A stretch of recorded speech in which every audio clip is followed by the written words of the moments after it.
black playing against Magnus Carlsen went for the move bishop into h2 check. And there is only one way that white can get out of this. I spent a week researching the traps of the Berlin defense in the Ruy Lopez opening. And here's what I discovered.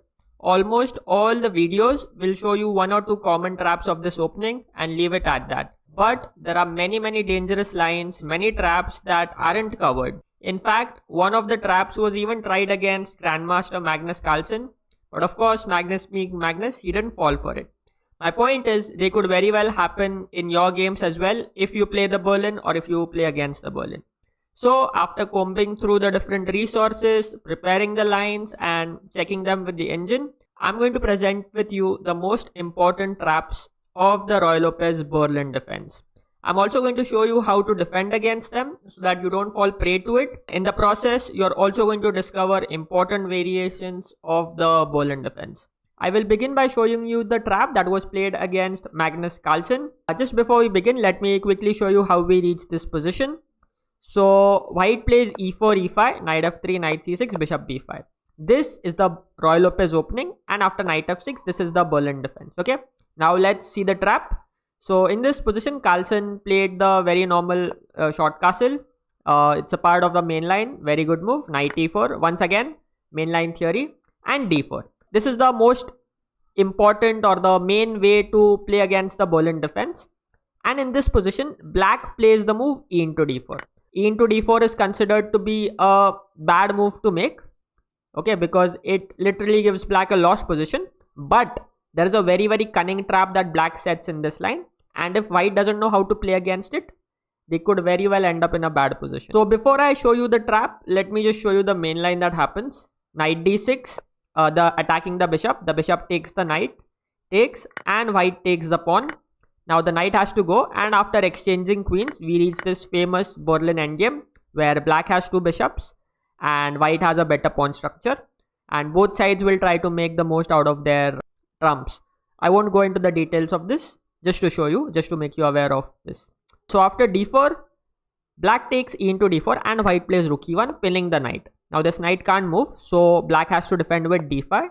And now white plays knight d4, thinking that okay, it's a winning position already because there is a pin first of all here. So there is a threat to capture the knight. And the second threat is to just attack the pinned knight here and win this. It seems like white is already winning, but black has a very clever and a dangerous idea. Bishop d6. Now, there is only one way for white to take an advantage, and that is the obvious knight into c6. Black, playing against Magnus Carlsen, went for the move bishop into h2 check. And there is only one way that white can get out of this. Okay, all the others either end up in white losing or either the game ends in a draw. For example, king h2, if you capture the bishop, there is this check, king moves, there is queen check, and the game miraculously ends in a draw. There is another way that in which you can go wrong, that is you can play king f1. Problem is, black simply goes queen h4. Black just ignores the piece and says that I'm going to create an attack of my own here against this king. My bishop will come, then my queen can invade after my bishop moves, and black has a very strong attack, okay, even for the piece that he has lost. That's why king f1 also doesn't work. So the best move in this position, the move that Magnus Carlsen played here, was king to h1. The point is, this queen is attacked and at the same time this bishop is hanging. Now Carlsen's opponent went bc6, which is not the best move because after bishop into c6, king f8, he soon lost the rook and he just had to resign 2 moves later. Not the best way to play. But instead, a more dangerous option would have been to play the move queen to h4, which was played in many other games. What will you play here? White is not lost. White has a way to survive. Think about it. How will you survive this attack, which looks very dangerous? Okay, so the only way for white to survive this trap is to play rook into e4. Chop off this knight. And the point is, after black takes with the pawn, you have to get rid of this queen by exchanging it with queen d8 check. And now after black captures, white captures, there is a check, black has to capture back, and white captures this bishop.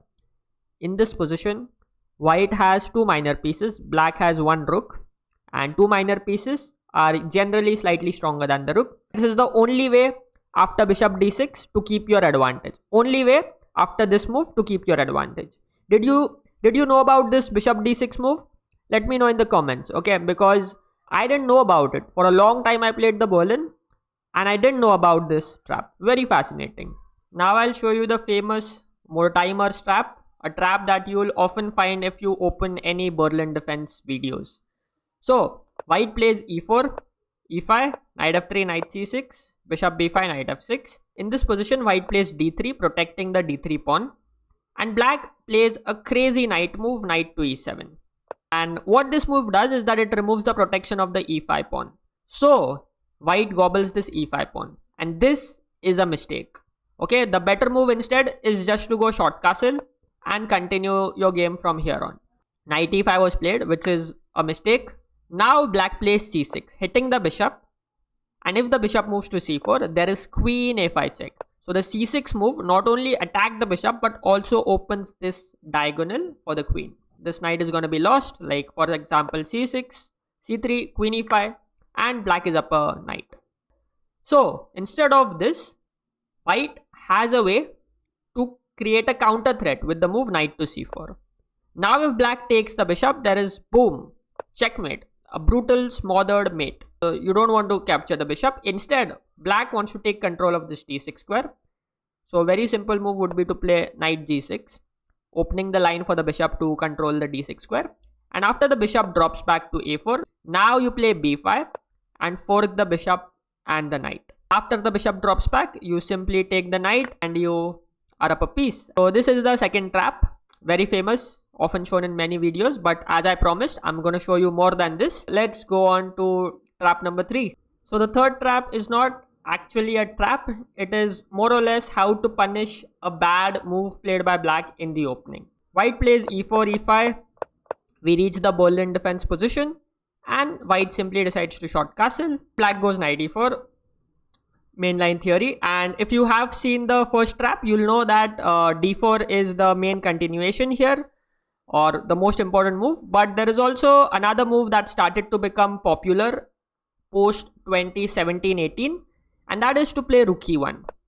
Okay, the point is that this rook simply attacks both the knight and the pawn, and at the same time it keeps an eye on the king. The main line here is to go knight d6.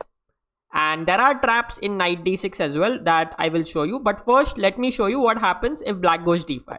Now, this is a mistake. If your opponent ever plays d5, here's how you punish it. You first play d3. Kick away the knight. Simple. Now, if the knight goes to f6, you can simply gobble the central pawn.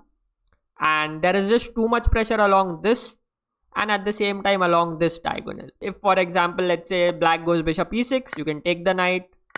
Take. Now there is also the rook is threatened and you are just an exchange up after bishop into 8. So that is how you play against knight f6. But what if your opponent decides to go knight d6 and attack this bishop? Then even in this case, you could even try knight e5, but there is something more powerful than this, and that is to go bishop g5 first.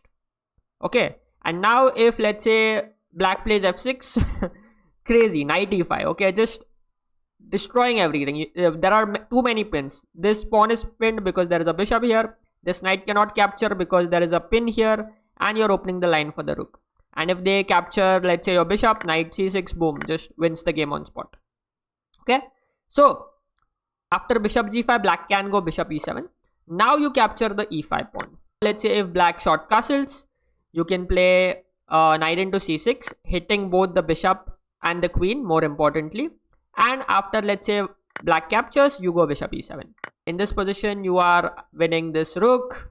You're going to win more material and you are just having a winning position. So that's why d5 move is considered to be bad. And after watching this game, I hope you know how to punish it. Okay. So now let's move on to trap number 4, where I will show you traps that happen after knight d6. Okay. We'll begin with trap number 4. And we first reach the base position of the Berlin defense. Castle, knight e4, rook e1, and in this position, knight d6. This is the main move of this particular line. White has an interesting trap after knight c3. What it does is that it gives black many options And whenever there are many options for your opponent could go wrong and make a mistake. Okay. Now black goes knight b5 and white plays the move knight e5. And in this position, black has only one move to keep equality or to get a slightly better position. Only one move. All other moves are bad. First, we'll see what happens after knight c3. And then we'll see what happens after knight e5. Okay. Knight c3. Black gets a bad position. Knight into c6. Check. Now the only way is to defend with bishop to e7. And now white takes this bishop as well. And after knight into d1, in this position, the only move for white to keep an advantage is to go knight g6 check. The point is, after knight g6, the king doesn't run to f8, which means black has to give up his queen to get out of the check. Okay. And now white takes knight into e7. The material is equal. The only small difference is white's knight has more mobility, whereas black's knight is completely trapped in the white territory. For example, let's say black plays king d8, trying to get out of this rook's file. Then the knight will first capture the bishop. Black takes and the rook takes the knight. And white is left with an extra bishop. So, which is why knight into c3 doesn't work. What happens after knight into e5? This is a little tricky, okay? White is down 2 pieces now. So, even if let's say white takes rook e5 check, black can play bishop e7. And if you gobble this b5 knight, black will short castle. And the material is going to be completely equal. Because, white had to play 2 moves to recover his 2 pieces back. But that's not how white plays. After knight e5, rook e5 check, black will play bishop e7. And now instead of capturing the knight goes to d5. Hitting this bishop which is pinned. So if black goes short castle now, white is going to play knight into e7 check, hitting the king h8. Now once again, if you capture this knight, black is going to capture your knight and the position is going to be equal. So here white has a more dangerous move, and that is to bring the queen into the attack, queen hy. And this sets up a very, very nice threat as well. Now if black goes knight d6, you take this pawn, you give up your queen, and after this, you have this beautiful Anastasia's checkmate. Okay, this knight controls both these squares and this king is just trapped along the h file. Okay, so knight d6, results in a checkmate. So most likely black would play g6. And now there is a very, very beautiful move here. Beautiful move. There are 2 ways to win here. I like queen h6 more. Beautiful. Okay. It sets up a very nice hidden threat. If black goes knight d6, boom, rook sack, and there is no way to defend queen h7 mate. You have to capture the rook, but then after queen f6, we have a very crazy checkmate. There is a knight controlling g8, there is a queen hitting the king, game over. The only way for black to keep equality is to play bishop e7. Simple move, just block the rook from hitting your king. That's it. Now, instead of playing knight c3, white has another way to, set up the same trap that we saw here. And I will show that to you in the next game. We'll begin with trap number 5. Black plays knight d6 as you saw last time. And instead of knight c3, we go knight into e5. After knight e5, black will take knight into e5. They cannot capture the bishop because knight into c6 just loses the game. So knight into e5. And now here you can be tricky by playing the move knight to c3. Okay. Yes, rook into e5 is what most people play. But after bishop e7, it just leads to, an equal position. Instead, you can be tricky. Give your opponent a chance to go wrong. And play knight c3. And there is only one move for black. That is correct. And you would have guessed it by now. Play bishop e7, close this line and get the king away to safety. But in the position, if let's say black plays the move knight into b5, then again they are lost. Rook e5, bishop e7, knight d5. Okay, like the last time. We don't take this knight, we go instead to d5. Castle, and I'll just quickly show you what happens. King h8, queen h5. There is a threat of checkmate here, so knight d6 doesn't work because we would sack the queen and checkmate the king. But if let's say instead of that black plays g6, now we go queen h6. And now there is another beautiful hidden threat, knight d6. Ooh, rook h5, gh5, queen f6 checkmate. So after knight c3, black plays f6, supporting the knight, which is a mistake. Okay, now in this position, white goes d4, hitting the knight. And after knight into b5, white takes this knight, not this knight. Okay, because the thing is, there is a very, very huge attack coming against the black king. So let's say if black plays knight into c3, you can play e into f6 check, no need to take the knight back. King f7, f into g7. And if black takes this d1 queen, you can make a queen here. Okay, and you are just completely better here because you have like a rook also, the king is exposed, the queen is in the attack, your new queen is in the attack, completely winning. So after fg7, black has to take the pawn, and there are two ways, king g7 and bishop g7. If black takes with the bishop, now you can play queen h5 check. Okay, and if the king goes to f8, now bishop g5. Black goes bishop f6, then you have bishop h6 check. Okay, and if bishop g7, then you can take the knight, that is also possible, or you can just play rook e3 and bring this rook in the attack and finish off the game. Okay, so bishop g7 we saw. What if black plays king g7? Once again you give this check to g4, king goes to f7, and now you play queen h5 check, king g7, and now bishop h6 check. See, with checks, we want to get our piece in the game. King g8, and once again you can play bishop g5, or you can play a very classy move, rook e8. So in that way white wins. But of course, as you saw, the right way for black here is to play bishop e7, rook e5, you just castle. That's it. Completely fine position. I hope you enjoyed watching all these traps. If you did, don't forget to smash the like button and don't forget to subscribe to my channel, and I will see you in another video.